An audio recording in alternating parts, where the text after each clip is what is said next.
ಎಲ್ಲರಿಗೂ ನಮಸ್ಕಾರಗಳು. ತಮ್ಮೆಲ್ಲರಿಗೂ ರಾಜೇಂದ್ರ ಟೆಕ್ ಕಂಪ್ಯೂಟರ್ ಯೂಟ್ಯೂಬ್ ಚಾನೆಲ್ಗೆ ಆತ್ಮೀಯವಾದ ಸ್ವಾಗತವನ್ನು ಕೋರುತ್ತೇನೆ. ನಾವು ಕಳೆದ ಕ್ಲಾಸ್ನಲ್ಲಿ MS Excel ಪ್ರಾಕ್ಟಿಕಲ್ ಕ್ಲಾಸ್ 39 ಇದರಲ್ಲಿ how to use timeline in MS Excel ಅಂದರೆ MS Excelನಲ್ಲಿ ಬರ್ತಕ್ಕಂಥ ಪಿವೋಟ್ ಟೇಬಲ್ಗೆ ಟೈಮ್ ಲೈನನ್ನು ಯಾವ ರೀತಿ ಅಪ್ಲೈ ಮಾಡಿ ನೋಡೋದು ಅನ್ನೋದನ್ನು ಆ ಕ್ಲಾಸಲ್ಲಿ ನಾನು ನಿಮಗೆ ತಿಳಿಸ್ಕೊಟ್ಟಿದ್ದೀನಿ. ನೀವು ಇನ್ನೂ ಆ ಕ್ಲಾಸ್ ನೋಡಿಲ್ಲ ಅಂದರೆ ನಿಮಗಾಗಿ ಇವತ್ತಿನ ವಿಡಿಯೋದ ಡಿಸ್ಕ್ರಿಪ್ಷನ್ನಲ್ಲಿ ಅದರ ಲಿಂಕ್ ಹಾಕ್ತೀನಿ. ತಾವು ಲಿಂಕ್ ಓಪನ್ ಮಾಡಿ ಆ ಕ್ಲಾಸ್ ಕೂಡ ನೀವು ನೋಡ್ಕೋಬೋದು. ಸೊ ಇವತ್ತಿನ class MS Excel practical class 40. So ಇದರಲ್ಲಿ ನಾನು ವಿ ಲುಕಪ್ ಬಗ್ಗೆ ತಿಳಿಸ್ಕೊಡ್ತಾ ಇದ್ದೀನಿ. ವಿ ಲುಕಪ್ ಅಂದರೆ ಏನು?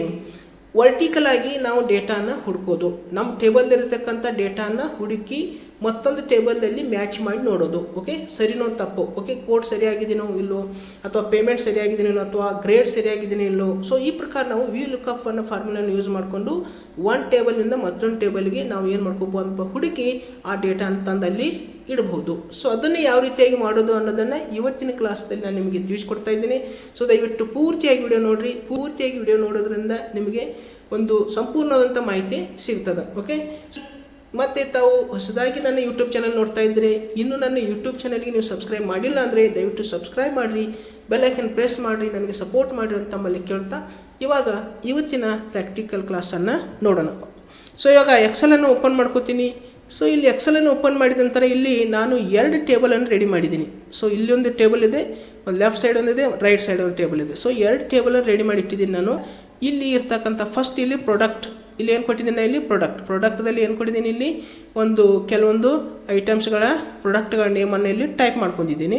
ಸೊ ಇಲ್ಲಿ ಪ್ರಾಡಕ್ಟ್ ಕೋಡನ್ನು, ಇಲ್ಲಿ ಕೋಡನ್ನು ಕೊಟ್ಟಿದ್ದೀನಲ್ಲ, ಇಲ್ಲಿಂದ್ರೆ ನಾವು ವಿ ಲುಕಪ್ ಯೂಸ್ ಮಾಡ್ಕೊಂಡು ಇಲ್ಲಿ ಇದರಲ್ಲಿ ಇದರಲ್ಲಿ ಹುಡುಕಿ ಇದರಲ್ಲಿ ತಂದಿಡಬೇಕಾಗ್ತದೆ. ಸೊ ಅದೇ ರೀತಿಯಾಗಿ ಇಲ್ಲಿ ಪ್ರೈಸ್ ಕೊಟ್ಟಿದ್ದೀನಿ, ಕ್ವಾಂಟಿಟಿ ಮತ್ತು ಇಲ್ಲಿ ಟೋಟಲ್ ಅಮೌಂಟು ಇಲ್ಲಿ ಇದೆ, ಟೋಟಲ್ ಅಮೌಂಟು.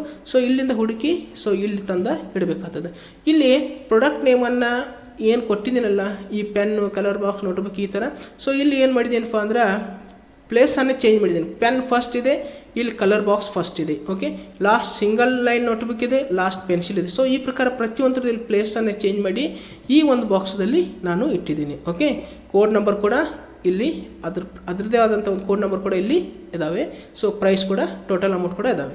ಸೊ ಇವಾಗ ಪ್ರಾಡಕ್ಟ್ ಕೋಡನ್ನು ಇಲ್ಲಿಂದ ವಿ ಲುಕಪ್ ಮುಖಾಂತರ ಅಂದರೆ ವರ್ಟಿಕಲ್ ಆಗಿ ನಾವು ಹುಡುಕಿ ಇಲ್ಲಿ ಇಡಬೇಕಾಗ್ತದೆ. ಸೊ ಅದನ್ನು ಯಾವ ರೀತಿಯಾಗಿ ಇಡೋದು ಅನ್ನೋದನ್ನು ಇವತ್ತಿನ ಕ್ಲಾಸ್ದಲ್ಲಿ ನೋಡೋಣ. ಫಸ್ಟ್ ನಾವು ಏನು ಮಾಡಬೇಕಪ್ಪ ಅಂದರೆ ಇಲ್ಲಿ, ಸೊ ಇಲ್ಲಿ ಎಲ್ಲಿ ನಮಗೆ ಪ್ರಾಡಕ್ಟ್ ಕೋಡ್ ಬೇಕಾಗಿದೆ ಅಲ್ಲಿ ನಾವು ಮೌಸ್ ಪಾಯಿಂಟನ್ನು ಇಡಬೇಕಾಗ್ತದೆ. ಫಾರ್ ಎಕ್ಸಾಂಪಲ್ ಪೆನ್, ಅಥವಾ ಇಲ್ಲಿ ಇಡ್ಬೋದು, ನಮಗೆ ಎಲ್ಲಿ ಬೇಕಲ್ಲಿ ಇಡ್ಬೋದು. ಫಸ್ಟ್ ನಾ ಇಲ್ಲಿ ಪೆನ್, ನಮಗೆ ಕೋಡ್ ನಂಬರ್ ಬೇಕಾಗಿದೆ, ಪೆನ್ನದ ಪ್ರಾಡಕ್ಟ್ ಕೋಡ ಬೇಕಾಗಿದೆ.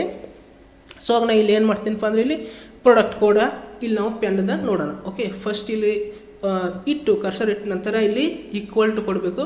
ಈಕ್ವಲ್ ಟು ಕೊಟ್ಟ ನಂತರ ವಿ ಲುಕಪ್ ಎಂದು ಟೈಪ್ ಮಾಡ್ಕೋಬೇಕು. ಓಕೆ, ವಿ ಲುಕಪ್ ಎಂದು ಟೈಪ್ ಮಾಡಿದ ನಂತರ ಇಲ್ಲಿ ಬ್ರಕೆಟ್ ಹಾಕಬೇಕು. ಓಪನಿಂಗ್ ಬ್ರಕೆಟ್, ಮತ್ತು ನಮಗೆ ಯಾವುದು ಒಂದು ಪ್ರಾಡಕ್ಟ್ ಕೋಡ್ ಬೇಕಾಗಿದೆ ಅದರ ಮೇಲೆ ಮೌಸನ್ನು ಕ್ಲಿಕ್ ಮಾಡಬೇಕು. ಓಕೆ, ಇಲ್ಲಿ ಯಾವುದಪ್ಪ ಅಂದರೆ ಇಲ್ಲಿ ಪೆನ್ ಮೇಲೆ ಮೌಸನ್ನು ಕ್ಲಿಕ್ ಮಾಡಿದಾಗ ಇಲ್ಲಿ A2 ಯಾವುದಿದೆ, ಇಲ್ಲಿ A2ದಲ್ಲಿ ಇದೆ. ಸೊ A2 ನೆಕ್ಸ್ಟ್ ಮತ್ತೆ ನಾನು ಏನು ಮಾಡ್ತೀನಿ, ಕಾಮಾ ಕೊಡ್ತೀನಿ. ಕಾಮಾ ಕೊಟ್ಟ ನಂತರ ಈ ಒಂದು ಟೇಬಲ್, 2ನೇ ಟೇಬಲ್ದಲ್ಲಿ ಇರ್ತಕ್ಕಂಥ ಎಲ್ಲ ಡೇಟಾನ ಸೆಲೆಕ್ಟ್ ಮಾಡ್ಕೋಬೇಕು. ಓಕೆ, ಸೊ ಈ ಪ್ರಕಾರ ನಾವು ಏನು ಮಾಡ್ಕೋಬೇಕು, ಸೆಲೆಕ್ಟ್ ಮಾಡ್ಕೋಬೇಕು. ಈ ಪ್ರಕಾರ ಎಲ್ಲನೂ ಸೆಲೆಕ್ಟ್ ಮಾಡ್ಕೋಬೋದು, ಅಥವಾ ನಾವು ಏನು ಮಾಡ್ಕೋಬೋದಪ್ಪ ಅಂದರೆ ಇಲ್ಲಿ ಈ ಪ್ರಕಾರ ಫಸ್ಟ್ ಇಲ್ಲಿ ಸೆಲೆಕ್ಟ್ ಮಾಡ್ಕೊಳ್ಳೋದು, ಆಮೇಲೆ ಶಿಫ್ಟ್ ಪ್ರೆಸ್ ಮಾಡ್ಕೊಂಡು ಇವತ್ತನ್ನೆಲ್ಲನೂ 3 ಸೆಲೆಕ್ಟ್ ಮಾಡ್ಕೋಬೋದು. ಎಲ್ಲನೂ ಎಷ್ಟು ನಮ್ಮದು ಕಾಲಮ್ ಇದೆ ಅಲ್ಲ ಅಷ್ಟು ಕಾಲಮ್ ಎಲ್ಲನೂ ಪೂರ್ಣ ನಾವು ಸೆಲೆಕ್ಟ್ ಮಾಡ್ಕೋಬೋದು. ಮುಂದೆ ನಾವು ಏನಾದರೂ ಟೈಪ್ ಮಾಡಿದರೆ ಮತ್ತೆ ಇಲ್ಲಿ ಅದನ್ನು ಆ್ಯಡ್ ಮಾಡ್ಕೋಬೋದು ಈಸಿಯಾಗಿ. ಓಕೆ, ಸೊ ಅದಕ್ಕೆ ನಾನು ಏನು ಮಾಡಿದ್ದೇನಪ್ಪ ಅಂದರೆ ಎಲ್ಲನೂ ಈ ಪ್ರಕಾರ ಸೆಲೆಕ್ಟ್ ಮಾಡ್ಕೋಬೋದು. ಓಕೆ, ಸೆಲೆಕ್ಟ್ ಮಾಡಿದ ನಂತರ ಇಲ್ಲಿ G:I, ಜಿದಿಂದ ಆಯ್ತನ ಇಲ್ಲಿ ಟೇಬಲ್ ಎಲ್ಲನೂ ಸೆಲೆಕ್ಟ್ ಆಗಿದೆ. ಆಮೇಲೆ ಕಾಮಾ ಕೊಡಬೇಕು. ಓಕೆ, ಕಾಮಾ ಕೊಟ್ಟ ನಂತರ ಮತ್ತೆ ಏನು ಮಾಡ್ಕೋಬೇಕಪ್ಪ ಅಂದ್ರೆ ನಾವು ಇಲ್ಲಿ ಪ್ರಾಡಕ್ಟ್ ಕೋಡು, ಇಲ್ಲಿ ಪ್ರಾಡಕ್ಟ್ ನೇಮು 1ನೇ ಕಾಲಮು, ಪ್ರಾಡಕ್ಟ್ ಕೋಡು 2ನೇ ಕಾಲಮು, ಟೋಟಲ್ ಅಮೌಂಟು 3ನೇ ಕಾಲಮು. ಈ ಒಂದು ಟೇಬಲ್ದಲ್ಲಿ ಇರ್ತಕ್ಕಂಥ ಪ್ರಾಡಕ್ಟ್ ಕೋಡ್ ಎಷ್ಟನೇ ಒಂದು ಕಾಲಮ್ದಲ್ಲಿದೆ ಅದನ್ನು ಆ ಕಾಲಮ್ ನಂಬರನ್ನು ಹಾಕಬೇಕು. ಓಕೆ, ಇದು ಕಾಲಮ್ ನಂಬರ್ 1, ಇದು ಕಾಲಮ್ ನಂಬರ್ 2 ಅಂದ್ಕೊಳ್ಳಿ. ನಾವು ಎಷ್ಟು ಕೊಡಬೇಕಪ್ಪ ಅಂದರೆ ಇಲ್ಲಿ 2 ಕೊಡಬೇಕು. ಕಾಲಮ್ ನಂಬರ್ 2ದಲ್ಲಿ ಸರ್ಚ್ ಮಾಡಬೇಕು, ಹುಡುಕಬೇಕದು. ಆಮೇಲೆ ಕಾಮಾ ಕೊಟ್ಟು ಇಲ್ಲಿ 0 ಕೊಡಬೇಕು.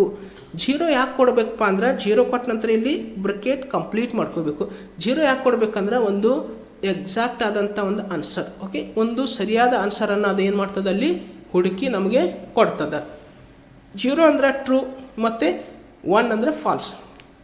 ಇಲ್ಲಿ ನಾವು 0 ಯೂಸ್ ಮಾಡಿದ್ದಪ್ಪ ಅಂದರೆ ಕರೆಕ್ಟ್ ಆನ್ಸರ್ ಇದ್ದಂಥ ತಂದಲ್ಲಿ ಕೊಡ್ತದೆ. ಮತ್ತು ಏನು ಮಾಡಬೇಕಪ್ಪ ಅಂದರೆ ಇಲ್ಲಿ ನಾವು ಯಾವ ರೀತಿ ಟೈಪ್ ಮಾಡ್ಕೊಂಡಿದ್ದೀವಲ್ಲ ಅದೇ ರೀತಿ ಇಲ್ಲಿನೂ ಟೈಪ್ ಮಾಡ್ಕೋಬೇಕಾಗ್ತದೆ. ಓಕೆ, ಸ್ಪೆಲ್ಲಿಂಗ್ ಮಿಸ್ಟೇಕ್ ಇದ್ರೂ ಅದು ಕೋಡ ತೋರಿಸೋದಿಲ್ಲ.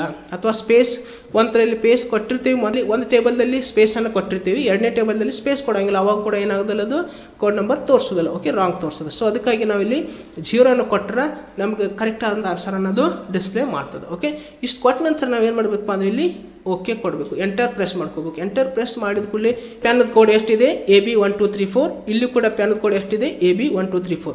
ಸೊ ಇವಾಗ ನಾನು ಏನು ಮಾಡ್ತೀನಿಪ್ಪ ಅಂದರೆ ಇಲ್ಲಿ ಡ್ರ್ಯಾಗ್ ಮಾಡ್ಕೊಂಡು ಬಿಡ್ತೀನಿ. ಸೊ ಇವಾಗ ಇಲ್ಲಿ ಡ್ರ್ಯಾಗ್ ಮಾಡ್ತೀನಿ. ಸೊ ಡ್ರ್ಯಾಗ್ ಮಾಡಿದ ನಂತರ ಇಲ್ಲಿ ನೀವು ನೋಡ್ಕೋಬೋದು ಪ್ರತಿಯೊಂದ್ರ ಕೋಡ್ ಎಲ್ಲಿ ಬಂದಿದೆ ಅದ್ರ ಕೋಡ ಇಲ್ಲಿ ಬಂದಿದೆ. Single line notebook AE1234, single line notebook AE1234. Okay, ಅದೇ ರೀತಿಯಾಗಿ ನೋಟ್ಬುಕ್ ಎಷ್ಟಿದೆಪ್ಪ ಅಂದರೆ AG1234, ಇಲ್ಲಿ ಕೂಡ ನೋಟ್ಬುಕ್ AG1234. ಸೊ ಈ ಪ್ರಕಾರ ಏನು ಬರ್ತದಪ್ಪ ಅಂದರೆ ಇಲ್ಲಿ ನಾವು VLOOKUP ಮುಖಾಂತರ ಇಲ್ಲಿರ್ತಕ್ಕಂಥ ಒಂದು ಕೋಡನ್ನು, ಪ್ರಾಡಕ್ಟ್ ಕೋಡನ್ನು ಹುಡುಕಿ ನಾವು ಇಲ್ಲಿ ಇಡ್ಬೋದು VLOOKUP ಫಾರ್ಮುಲಾ ಯೂಸ್ ಮಾಡಿಕೊಂಡು. ಓಕೆ, ಸೊ ಅದೇ ರೀತಿಯಾಗಿ ಇಲ್ಲಿ ಟೋಟಲ್ ಅಮೌಂಟ್ ಕೂಡ ನಾವಿಲ್ಲಿ ತಂದಿಡೋಣ. Okay, so equal to VLOOKUP. Okay, equal to VLOOKUP ಮತ್ತು ಇಲ್ಲಿ ಬ್ರಕೆಟ್ ಕೊಡಬೇಕು. ಬ್ರಕೆಟ್ ಕೊಟ್ಟ ನಂತರ ನಮ್ಮದು ಯಾವುದು ಒಂದು ಟೋಟಲ್ ಅಮೌಂಟ್ ಬೇಕಾಗಿತ್ತಪ್ಪ ಅಂದ್ರೆ ಪೆನ್ನದು ಬೇಕಾಗಿದೆ. ಸೊ ಇವಾಗ ಪೆನ್ ಮೇಲೆ ಮೌಸನ್ನು ಕ್ಲಿಕ್ ಮಾಡಿಕೊಡ್ರಿ, ಮತ್ತು ಅಲ್ಲಿ ಕಾಮಾ ಕೊಡೋದು. ಸೊ ಇವಾಗ ಇದೆಲ್ಲನೂ ಟೇಬಲನ್ನು ಸೆಲೆಕ್ಟ್ ಮಾಡ್ಕೋಬೋದು, ಎಲ್ಲ ಸೆಲೆಕ್ಟ್ ಮಾಡ್ಕೋಬೋದು. ಅದು ಇಷ್ಟೇ ನಮಗೆ ಬೇಕಾದಷ್ಟೇ ಇರುತ್ತೆ ಸೆಲೆಕ್ಟ್ ಮಾಡ್ಕೋಬೋದು. ಸೆಲೆಕ್ಟ್ ಮಾಡಿದ ನಂತರ ಇಲ್ಲಿ ಕಾಮಾ ಕೊಡೋದು, ಪ್ರಾಡಕ್ಟ್ ನೇಮ್ ಮತ್ತು 1ನೇ ಕಾಲಮು, ಪ್ರಾಡಕ್ಟ್ ಕೋಡ್ 2ನೇ ಕಾಲಮು, ಮತ್ತು ಟೋಟಲ್ ಅಮೌಂಟು ಕಾಲಮ್ ನಂಬರ್ 3 ಇದೆ. ಸೊ ಇವಾಗ ನಾವು ಏನು ಕೊಡಬೇಕಪ್ಪ ಅಂದರೆ 3 ಕೊಡೋದು, ಮತ್ತು ಕಾಮಾ ಕೊಟ್ಟು ಇಲ್ಲಿ 0 ಕೊಡಬೇಕು. 0 ಕೊಟ್ಟ ನಂತರ ಪುನಃ ಇಲ್ಲಿ ಬ್ರಕೆಟ್ ಕಂಪ್ಲೀಟ್ ಮಾಡ್ಕೋಬೇಕು, ಮತ್ತು ಇಲ್ಲಿ ಎಂಟರ್ ಪ್ರೆಸ್ ಮಾಡ್ಕೋಬೇಕು. ಸೊ ಇವಾಗ ಇಲ್ಲಿ 240. ಓಕೆ, ಪೆನ್ನದ ಪ್ರೈಸ್ ಎಷ್ಟಿದೆ, ಟೋಟಲ್ ಅಮೌಂಟ್ ಎಷ್ಟಿದೆಪ್ಪ ಅಂದರೆ ಇಲ್ಲಿ 240. ಓಕೆ, 240, ಇಲ್ಲಿ ಕೂಡ 240 ಬಂದಿದೆ. ನಾನು ಈಗ ಏನು ಮಾಡ್ತೀನಪ್ಪ, ಮತ್ತೆ ಇದನ್ನು ಡ್ರ್ಯಾಗ್ ಮಾಡ್ಕೊತೀನಿ.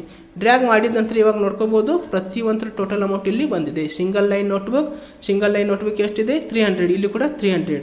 ಸೊ ಇವಾಗ ಪೆನ್ಸಿಲ್ದು ಎಷ್ಟಿದೆಪ್ಪ ಅಂದರೆ ಇಲ್ಲಿ 60. ಸೊ ಇಲ್ಲೂ 60 ಇದೆ. ಸೊ ಇವಾಗ 120 ಯಾವುದಿದೆ ಇರೇಸರ್, ಇಲ್ಲಿ ಕೂಡ 120 ಇದೆ. ಸೊ ಇವಾಗ ಇಲ್ಲಿ ಏನಿದೆಪ್ಪ ಅಂದರೆ ಇಲ್ಲಿ ಕಲರ್ ಬಾಕ್ಸ್ದ 150 ಇದೆ. ಸೊ ಇಲ್ಲಿ ಕೂಡ 150 ಬಂದಿದೆ. ಸೊ ಈ ಪ್ರಕಾರ ನಾವು ಏನು ಮಾಡ್ಕೋಬೋದಪ್ಪ ಅಂದರೆ ಇಲ್ಲಿ ಒಂದು VLOOKUP ಮುಖಾಂತರ ಈಸಿಯಾಗಿ, ತುಂಬ ಸರಳವಾಗಿ ನಾವು ಏನು ಮಾಡ್ಕೋಬೋದಪ್ಪ ಅಂದ್ರೆ ಒಂದು ವರ್ಟಿಕಲ್ ಆಗಿ ಡೇಟಾನ ಹುಡುಕಿ ನಮಗೆ ಬೇಕಾದಂಥ ಒಂದು ಪ್ಲೇಸ್ದಲ್ಲಿ ಅದನ್ನು ಇಡಬಹುದು. ಓಕೆ, ಅದಕ್ಕೆ ಮ್ಯಾಚ್ ಮಾಡಿ ನೋಡ್ಕೋಬೋದು. ಓಕೆ, ಸೊ ಇಷ್ಟು ಇವತ್ತಿನ ಕ್ಲಾಸಲ್ಲಿ ನಾನು ನಿಮಗೆ ಅಂದರೆ ಈ ಒಂದು VLOOKUP ನಾವು ಬೇರೆ ಬೇರೆ ಕಡೆಗಳಲ್ಲಿ ಯೂಸ್ ಮಾಡ್ಕೋಬೋದು.